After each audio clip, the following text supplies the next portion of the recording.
I noticed the hamper first, stuffed with yesterday's clothes, damp towels, and the stale scent of sweat that refuses to leave. Her blouse is crumpled on top, all wrinkled and smeared with something dark on the cuff. I stop. There's a single sock of mine half buried, nothing else. I stare at that hamper, and I feel the echo of something broken. Something I can't name. No tears come, just this hollow pressure behind my eyes. It starts there, in a heap of dirty laundry, right in our bedroom, on a dull Thursday evening. I pull her blouse free, shake it a bit. The fabric is soft and expensive. She liked wearing it whenever she was meeting new clients. It used to smell of her perfume, something floral but subtle. Now it smells sweaty, a faint odor of anxiety that hits me like an unexpected slap. I lift it up, letting the overhead bulb spotlight the stain. A swirl of yellowish residue near the collar. Maybe makeup, maybe something else. This is what sets my heart racing. Because I recall the rumors that swirl around a man's mind when his gut starts suspecting. I toss the blouse back onto the pile. My hands hang at my sides, fists half-formed. I glance around. The lamp on the nightstand emits a bluish glow. I replace the bulb with one of those new energy-efficient ones, and it always gives off that cold, pale color like hospital lighting. The hamper stands out in that sickly hue, the entire bedroom feeling clinical, unfeeling. In the corner is our hamper of clean laundry, my daughter's sweaters, my son's t-shirts. Hers. No, hers remain in the dirty pile, carrying secrets I'm not sure I want to unravel. I walk over to my bedside table. I open the drawer. My wedding ring lies there, turned inward, the engraved date hidden against the wood. I used to feel naked without it. Now I can't bring myself to wear it. Next to the ring is a photograph. It shows me, kneeling in front of our Christmas tree, posing with a baby in my arms. My son. No, not him. I didn't realize at the time what that would mean, how that snapshot would become a brand on my memory. I look at that baby's features, the eyes, the faint shape of the chin. My wife stands behind me in that photo, smiling. We look like a happy family, but we weren't. That child. The results would come in a plain envelope a year later, telling me whose blood runs in those veins, telling me who I'd been raising, telling me it wasn't mine. I shut the drawer, slowly, because if I think too hard, I'll tear that photo into pieces. Instead, I step away, trying to calm the swirl of anger and regret. This has been my routine for weeks now, ever since I found out she was meeting him in secret, making reservations at 8, as usual. I was there beside her when she dialed the restaurant's number. "Table for 2, she'd said. Yes, 8, as usual. And I realized something. She'd never booked a table with me at 8. We used to go out occasionally, sure, but never so precisely. Never as usual. I was just an afterthought by that point. I remember the shape of her knuckles whitening on the phone, the taut line of her lips. I'd asked nothing then. I just let the moment sink in. The color in the room turned a dull, washed-out yellow from the overhead light, like a fluorescent tube in a cheap motel. She hung up, glanced at me with wide eyes. I turned and walked out without a word. I didn't slam the door. I just left. But that's all aftermath. Let me start from the day it truly went wrong. Let me rewind to the moment I truly knew, deep in my gut, that everything was over. I remember the day that her old friend, Marco, came into our lives again.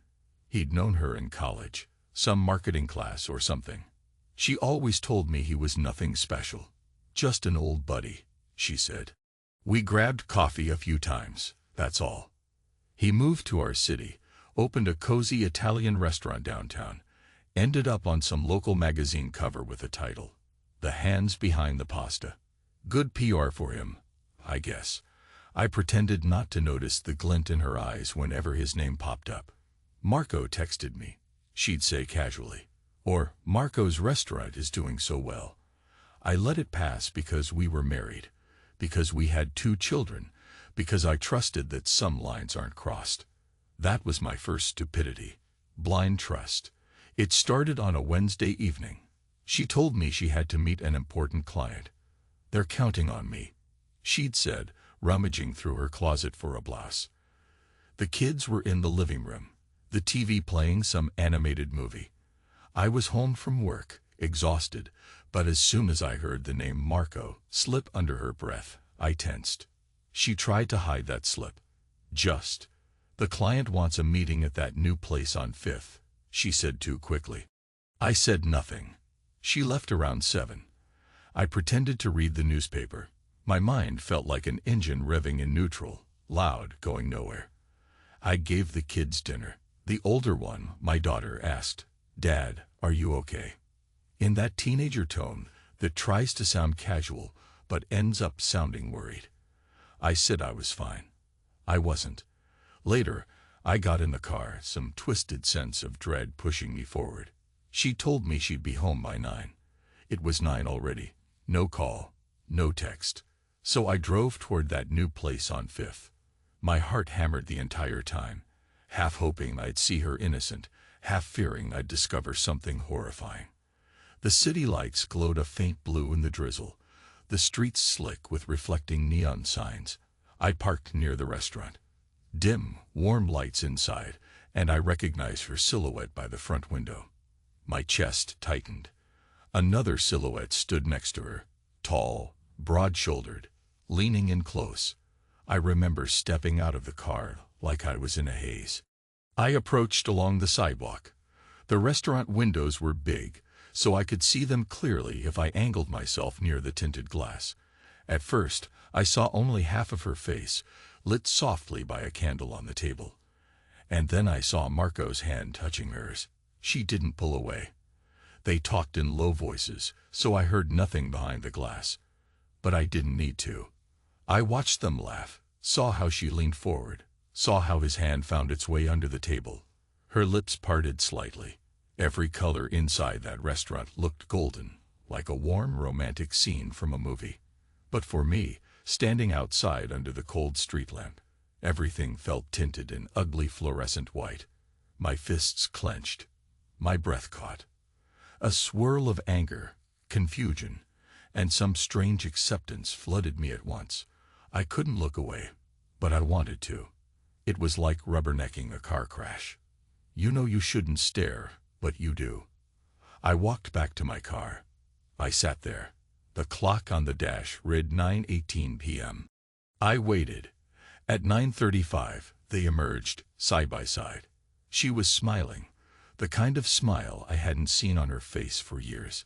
He put an arm around her waist. I saw how she didn't resist. They paused near his car, kissing, long, slow, and entirely unguarded. My heart hammered so loud I thought I'd faint. I can't describe the exact moment I realized the full scope of it, that this wasn't just some fling, but a real betrayal. Maybe it was the way they lingered, lips brushing, hands exploring. Or maybe it was how she glanced around like she was excited, alive in a way I hadn't seen her in so long. Instead of confronting them right there, I did something I still can't fully explain. I slipped away. I turned the key in the ignition and drove off. I didn't rage, didn't cry. I felt numb, with waves of anger surging beneath. When I got home, the kids had fallen asleep on the couch. I carried them to their beds, trying to hold on to some semblance of normalcy. But nothing would ever be normal again. That night, I woke up around 2 a.m. She was in the shower. Steam rolled out from the bathroom door. I heard the water running, the soft hum of her voice. She sounded content, like a woman returning from a fulfilling date. My blood boiled. I waited for her to come to bed. When she finally did, wearing a satin slip, hair damp, the smell of fresh soap on her skin, she said, "You're still awake," with a half smile. I stared at the ceiling. "Yeah," I muttered. Nothing more. The air felt electric, like a storm about to break. She slipped under the covers. I felt her weight shift the mattress, inch closer. She whispered, "Is something wrong?" She even put a hand on my chest. I froze, wanting to fling it away but not trusting myself to speak. "Don't," I said, voice low. "What do you mean?" she asked, but I caught a flicker of fear in her eyes. I turned onto my side, away from her. "Not now," I said. "Just don't." She exhaled. I heard the dryness in her breathing. She didn't try again. We lay there in silence until the morning light crept in, a dull, pale glow that felt as cold as the tension between us. Days passed. Then came the phone call I mentioned, the moment she so carelessly booked a table for 8, as usual. I sat next to her on the couch when she made that call. She thought I was busy on my phone. I listened to every word. She made the reservation, hung up, and turned to see me. Our eyes locked. She went pale. Her lips parted, but she found no words. She set the phone on the coffee table carefully, as if it might explode. Then she fled the room. I heard the door to our bedroom close softly. I didn't chase her. Instead, I spent a few minutes studying the blank TV screen, seeing my reflection in it. I realized I'd never felt so humiliated in my life. I texted my boss, told him I needed a few days off. "A personal emergency," I said. Next, I booked appointments at 2 different schools. My older daughter was nearing high school age. My younger son was still in elementary. I arranged transfers, no explanations given. The kids didn't resist. Maybe they sensed the tension. My daughter cornered me the next day, asking, "Dad, is it because of Mom?" I nodded. That was all. She didn't cry. She simply walked away, shoulders stiff. That same week, an envelope arrived in the mail. A DNA testing kit I'd submitted a month prior. I'd had suspicions about our younger child. The envelope confirmed them. The results said 0% probability. My son wasn't my son. I stood at the kitchen counter, staring at the line that spelled it out in cold factual letters. I remembered how proud I'd been in the hospital room the day he was born, how the doctor placed that tiny human in my arms. I felt the weight of fatherhood then, the sense of purpose and joy. And now I understood that moment was built on a lie. She had no idea I'd tested him.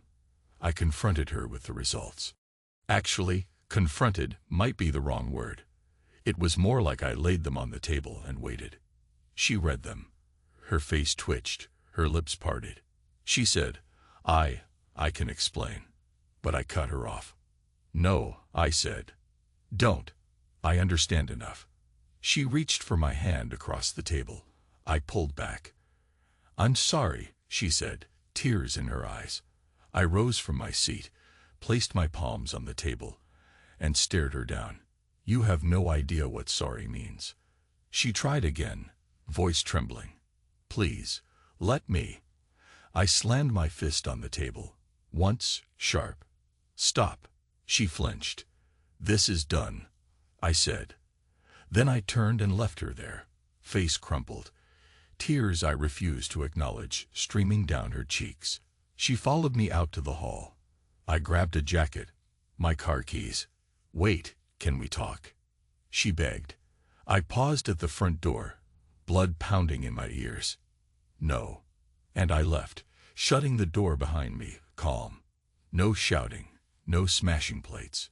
Just that door closing, sealing off everything I'd believed about our marriage. I moved the kids the next week. New schools, new environment. My daughter only said, "Will we see Mom?" once. I told her, "I'll work it out." She nodded. She's old enough to grasp the finality in my tone. My younger child, my boy. He's only 6. He said, "Where's Mommy?" A few times, asked if she was coming to see our new place. I told him, later, which felt like a lie. Because I wasn't sure I wanted her anywhere near us. That day, I took them for a drive. We passed by a pet shelter. A scrawny gray dog caught my eye. He stood behind the chain-link fence, not barking, just staring with dark, unreadable eyes. I talked with the kids. We discussed it. We took him in. I named him Silence, half joking, half dead serious. Something about that dog's silent gaze matched what I felt inside. The staff told me he was well behaved, rarely barked. I saw that as a sign. So we left the shelter with Silence quietly pacing beside us, tail not wagging. He seemed content just to watch. I look back on the next few months, and it's all a blur. My wife tried calling, texting, emailing. She even left notes in our mailbox. "We need to talk," she wrote. "I'm begging you." Sometimes pages of explanations, sometimes pleas. I didn't read them. I tore each envelope open just enough to confirm it was from her, then tossed it. I changed the locks, told the kids we'd talk about everything soon. That was a half-truth. The truth is I didn't know how to talk about it. I was furious, betrayed, humiliated, and yet a part of me felt pathetic for still loving her, or for having loved her. So I stuffed it all down, told myself to keep going. She tried to catch me one day when I was leaving the house. She parked her car down the street. She approached, hands shaking, trying to wave me down. "John," she called. "Please, just a moment." I glanced at her, at the way her hair was undone, eyes red from crying. I remembered her once so proud, so poised. I almost relented. But something in me said, no. So I turned, got in my car, and drove off, leaving her standing on the sidewalk, arms dropped to her sides. I didn't even roll down the window. The next day, silence, and I took a walk downtown. The sky was overcast, a thick blanket of gray. The pavement was still wet from the morning rain, shining dully under the city lights. We passed the restaurants that lined the main street, including the Italian place with the red awning. Marco's place. I paused for a second, seeing the sign. My stomach knotted with rage. My dog looked up at me, as if sensing my tension. Then we moved on. I kept remembering that moment behind the tinted glass, them together, her face lit with a glow she hadn't shown me in years. A swirl of shame and anger churned in my gut. I regretted not storming in, not calling her out in front of everyone. But I also knew it wasn't me. I wasn't the type to make a spectacle. I handled my battles quietly. That was my style. The same style I pass on to my children. Keep your dignity, keep your composure. It was a short walk, just enough for Silence to do his business, and for me to clear my head. But I didn't feel any clarity when I returned home. Instead, I felt a pounding headache, a swirl of agitation. I had the urge to smash something, to fling a glass against the wall. But I didn't. The kids were home soon, anyway, with homework and stories from their new school. So I buried the fury under a mask of fatherly normalcy. Time marched on. My job performance wavered. My boss tried to discreetly ask, "Everything okay at home?" I lied, yes. He nodded but frowned. A few coworkers I was close to, especially Mark from accounting, stopped me in the hallway, asked if I wanted to talk. I said no. Because men don't do that, right? We deal with it ourselves. Or we break. The second option wasn't on the table for me. I had 2 kids who needed me. I wasn't about to break. But at night, every so often, I'd have dreams of that restaurant scene, or recall the feel of that newborn in my arms, a child who wasn't mine, never had been. I'd wake up in a cold sweat, feeling waves of nausea. Silence, sleeping on the floor, would open one eye, watch me for a moment, then settle back down. I'd stare at the ceiling, listing all the reasons I couldn't forgive her. It was an endless list. Still, part of me wanted revenge, some final blow that would leave her as hollow and defeated as she left me. My chance came about a year later. I was at a store, picking up groceries, half paying attention to the automated checkout. Suddenly, I heard a familiar voice behind me. Marco. He was talking to someone on the phone, complaining about a vendor, something about fresh produce not arriving on time. My fists tightened reflexively. I turned, and there he was, scanning items at a different station. He hadn't seen me. He looked the same. Tall, broad shoulders, that confident posture that probably attracted her in the first place.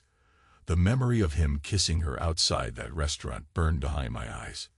He headed out, loaded groceries in his trunk, drove off. I decided to follow him. Carefully, so he wouldn't notice. He made a few stops, ended up at his place. A nice townhouse. I parked down the street.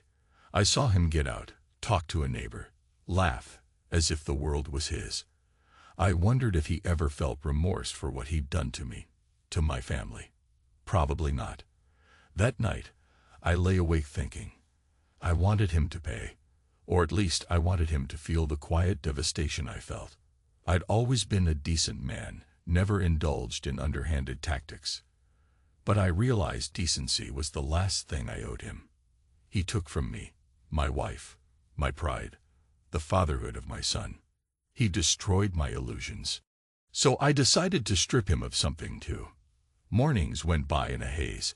I kept up my routine, pretending stability for the kid's sake. But in my head, I devised a plan. If she wanted to be with him, fine. If he wanted to play father to my boy, his boy, then let them find out what it was like to carry the weight of that truth publicly. Let the rest of the community see. Let the clients she cared about know how messy it all was. I wanted them to squirm under the scrutiny, to face gossip and speculation. That might be petty, but it was the only path forward that made sense to me. I gathered evidence. Texts she'd sent me admitting her guilt, the DNA report. I placed them in an envelope. I made copies, just in case. Then, with some subtlety, I began sharing it with select people. A couple of her real estate clients who'd once asked me how we were doing. A few folks from our old neighborhood who used to chat with us at social events. Plus, one or two big shots in his restaurant circle. I didn't share it brazenly. I simply made it available to the right ears, and the rumor mill started turning. I watched from a distance as his restaurant's golden reputation took a slight hit. Whispers about an affair, a scandal, an illegitimate child. I saw it spread on local social media pages. People love a scandal, especially one involving a seemingly upright business owner and his mistress. Word got back to her, obviously. She left frantic messages, pleading with me to stop. "You're destroying me," she said in one. I listened to that voicemail, my heart cold. "You destroyed me first," I muttered, deleting the message. Men like me rarely say these words aloud, but I felt a grim satisfaction in doing it. I was done being the quiet victim, done swallowing the betrayal alone. Her older friend, Alicia, tried to intervene. She cornered me at the supermarket, that same place I'd stalked Marco. She begged me, "John, think of your kids. Don't stoop to this level." She looked genuinely upset. "I know what she did was awful, but do you want your children to see you like this?" I clenched my jaw, loaded the cart. Silence trotted alongside me. Yes, I started bringing him everywhere, like a shadow. I didn't answer Alicia at first. Then I said, "My kids will know who betrayed this family." And it wasn't me. She sighed, shook her head, and left. I pushed the cart forward, ignoring the stares around us. A few days later, I learned from an acquaintance that Marco was publicly raging about slander and how someone was spreading rumors about him fathering a child out of wedlock. I smiled bitterly. Truth isn't slander. I had the documents to prove it. He knew it too. He stayed quiet in official circles, but behind closed doors, I imagined he was fuming. About 2 weeks after that, she showed up at my door. I opened it because I was curious how desperate she'd become. She stood there with a folder in her hands, legal documents, from the look of it. Her eyes were swollen, her cheeks tear-streaked, but her posture had a forced dignity, like she was trying to reassemble the pieces of her old confident self. "Are you really going to do this?" she asked, voice trembling. "Do what?" I replied coolly. She held out the folder. "These are divorce papers," she said. "I never thought we'd come to this, but you're forcing my hand." I could see the muscles in her jaw tense. "You changed the kids' schools. You left me in the dark. You're spreading all these things." "They're not things. They're facts. I interrupted. You want me to sign? Fine. She looked taken aback. What about the kids? Don't you want to discuss custody arrangements? This is bigger than just you and me. I stiffened. I've taken care of them. You had your chance to discuss family when you were creeping around with him. Don't pretend now. She tried to speak again, but I cut her off. I'm done listening, I said. Leave the papers. I'll sign them. For a moment, she looked like she might argue. Then her face collapsed into defeat. She placed the folder on a side table. You're sure you won't talk to me? She asked, voice raw. I locked eyes with her. I have nothing left to say. She nodded, swallowing. Then she walked away. I closed the door softly, letting silence pad over to stand by my side. My heart hammered, but I felt no urge to call her back. Part of me wanted to see her vanish forever. Of course, divorce is messy. Lawyers get involved. Money is at stake. People take sides. She tried to negotiate, tried to say we should keep it civil for the children's sake. But I was past caring about civility with her. I insisted on full custody. He's not even your child. Her attorney argued about our son. That cut deeper than I expected. I fought to hold on to him because, after all, I'd raised him.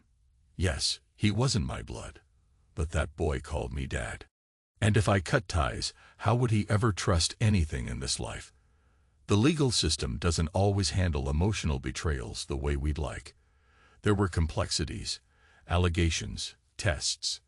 I stoically pushed through. My daughter stayed with me. My boy was put into a shared arrangement. She had a right to him too, biologically or not. But ironically, she tried to push him onto Marco. Meanwhile, Marco was busy distancing himself from the lawsuit swirling around him, claiming the DNA test was manipulated. The entire thing became a public fiasco. Friends started avoiding me. Parents at school whispered. My daughter withdrew. My boy became uncertain. In all of that, my wife's pleas for a meeting were never answered. I realized I was turning into someone I didn't fully recognize.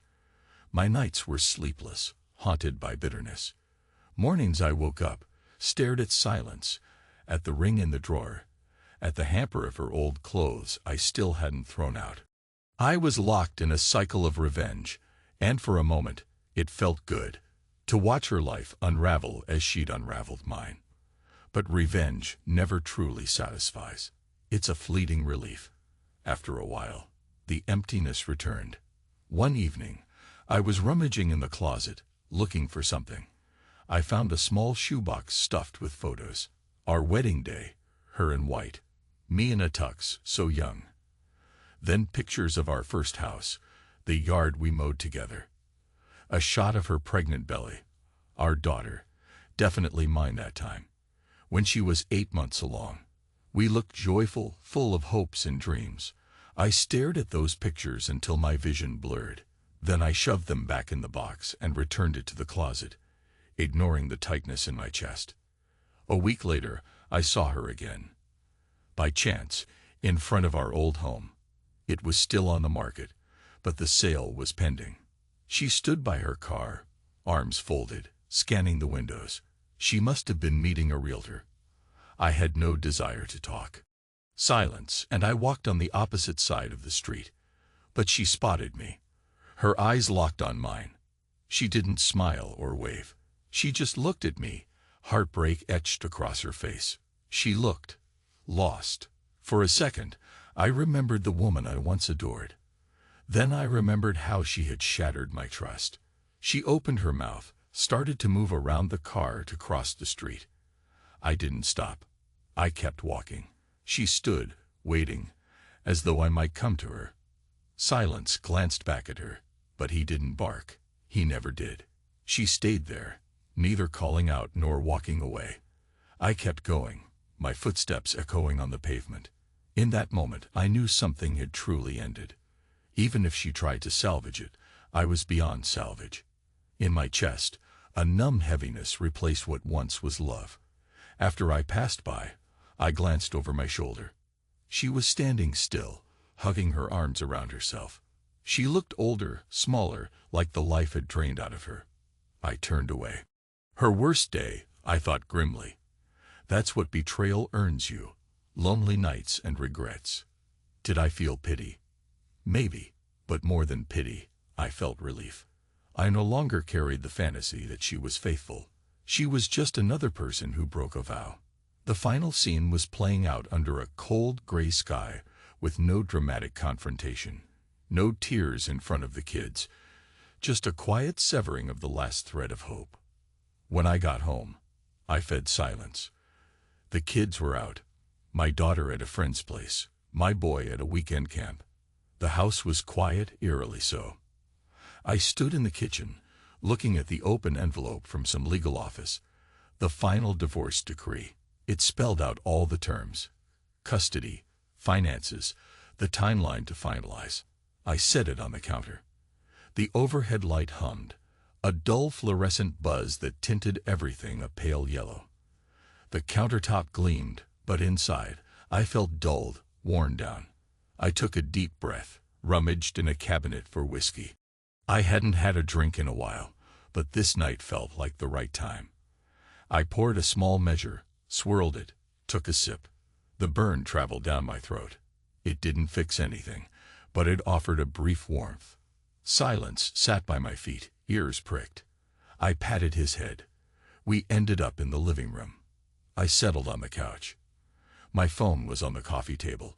I scrolled through messages, mostly new real estate leads about our old house, notes from the kids' teachers. Then I saw a string of unread texts from her. The last one read, "Please meet me. For the kids' sake. I'm sorry. I know it means nothing now, but I love you." I locked the phone, let it drop from my hand. My chest felt tight. I took another sip. I recalled the day I first met her, fresh out of college, bright-eyed, convinced we were building a life that would stand the test of time. What a joke. I felt the corners of my mouth twitch in a bitter smile. Love. It's a fragile word, easily broken. Eventually, I dozed off on the couch. Sometime around midnight, I woke up with a start. The glass of whiskey half spilled on the floor. Silence nudged my leg with his nose. I sat up, heart pounding. For an instant, I thought I heard footsteps, but it was only the wind outside. I looked around the dark living room, the shadows shifting in the faint glow from the streetlight. A sense of loneliness washed over me, deeper than anything I'd felt before. Maybe that was the final stage of it. The moment you realize you've done all you can. You've taken your revenge. You've burned the bridges, and the emptiness remains. I gathered myself, cleaned the spill, set the glass in the sink. Then I picked up my phone again, stared at her messages, deleted them all. She had nothing left to say that I wanted to hear. The divorce was nearly done. My children were with me, though I'd have to share my boy with her sometimes. That was the cost of this war, and he'd grow up one day to learn the truth. I vowed to be honest with him, no matter how painful. If he wanted to hate me for it, fine. I'd bear that weight. I walked to the front door, opened it, and stepped outside. The air was cold, the night sky a deep navy, tinged with the city glow. Silence followed me to the porch, sitting at my feet. I let the breeze wash over my face, tried to breathe. My mind drifted to the man I used to be. Before I discovered the phone calls, the hidden dinners, the stolen kisses. Before I held a baby in my arms, not knowing I was just playing a part in someone else's script. It was a lot to carry. But men like me do what we must. We don't break down in front of others. We gather the pieces of ourselves, keep functioning. There's a line we draw. Once it's crossed, there's no going back to the old illusions. I'd crossed that line the night I saw her with him. I wouldn't call what I felt peace exactly. More like a cold acceptance. I got up early the next day, showered, shaved, put on a clean shirt. The hamper still had some of her old clothes. I gathered them at last, stuffed them in a garbage bag, walked to the curb, and dropped them into the trash bin. My heart was pounding. I was discarding a piece of my past along with some dirty fabric. The sun was rising, painting the sky in faint yellows and blues. The world felt indifferent. I felt the weight on my chest shift just a fraction, like maybe I could breathe again. The divorce was finalized 2 weeks later. She tried once more to see me in person. Sent an email. "I'll be at the old park near the harbor if you want to talk." I didn't respond. Instead, I spent that afternoon with the kids, helping them with homework, reading stories to my boy. When the sun set, I walked silence around the block. Neighbors gave polite nods. I nodded back, unspoken tension in each greeting. The next morning, a note lay on my doorstep in her handwriting. I waited at the park. "You never came." I crumpled it. I realized that though part of me hungered for closure, for a conversation that might piece together the shards of our marriage, a bigger part refused. No conversation could undo her betrayal, the results on that DNA page, the memory of her in that candlelit restaurant with him. I let the scraps of her note fall into the trash like the rest of her clothes. Symbolic, maybe. I didn't care. Then came that final encounter on a quiet street. I had silence on the leash. The sky was overcast, the air heavy. I turned a corner, and there she was, standing next to her car, keys in hand. My breath caught, but I kept walking. She saw me, locked eyes. She looked tired, older. A soft wind ruffled her hair. In that second, I wondered how things had reached this point. Would it have been different if I confronted her that first night at the restaurant? Could we have salvaged something? I felt a pang in my chest, but it was drowned by the bitter memory of picking up that hamper full of her clothes, seeing those texts, reading that line. 8, as usual, meant for him. She opened her mouth slightly. Maybe she wanted to speak my name, ask how the kids were, beg me again, but she didn't, and I sure as hell didn't slow down. I walked right past her, gazing ahead. Silence turned his head, looking at her. He paused, gave a tiny, low whine, as if uncertain. But he didn't bark. He never barked. Then he trotted to catch up with me. We left her behind, standing on that curb with an empty expression. I didn't turn around again. I knew that had to be her worst day, to see me, to realize I was beyond her reach. No forgiveness, no final conversation that might bring closure. That day, I think, it finally sank in that I was gone for good. I wish I could say the story ends cleanly, but real life doesn't. There are children to raise, finances to manage, memories that creep up in the dead of night. There's no moment of perfect triumph, no moment where I cheer, just the cold reality. I survived. I took my revenge, however messy, and she's left with the consequences. That's what happens when vows break, when illusions shatter. Sometimes, when I'm alone, I recall the better moments. A Sunday barbecue, the beach trip where we laughed under the sun, the day my daughter was born, and she whispered, "We're a family." Those memories stab at me now, overshadowed by what came after. But I never let myself cry over it. Maybe I can't, or maybe I won't. She destroyed our marriage. I destroyed her reputation. The kids will grow up with fragments of this story, each forming their own judgments. And me, I'll keep on living, day by day. That's the only option left. I wake up, feed silence, get the kids ready for school, show up to work, put a smile on when needed. At night, I try to rest in a bed that's only mine now. Some nights I toss and turn, dreaming about that hamper of dirty laundry or that photograph with someone else's child in my arms. But I don't break down. I've learned that a man can carry his pain quietly and still keep moving. I find a grim solace in that. Maybe it's not the happy ending you'd see in movies, but it's mine. And that's enough. The last time I saw her was that encounter by the car, in the gray half-light of a Seattle afternoon. She stood there, eyes on me, waiting for something that never came. Me, I kept walking. Silence looked back, but he didn't bark. And that, I think, was the end.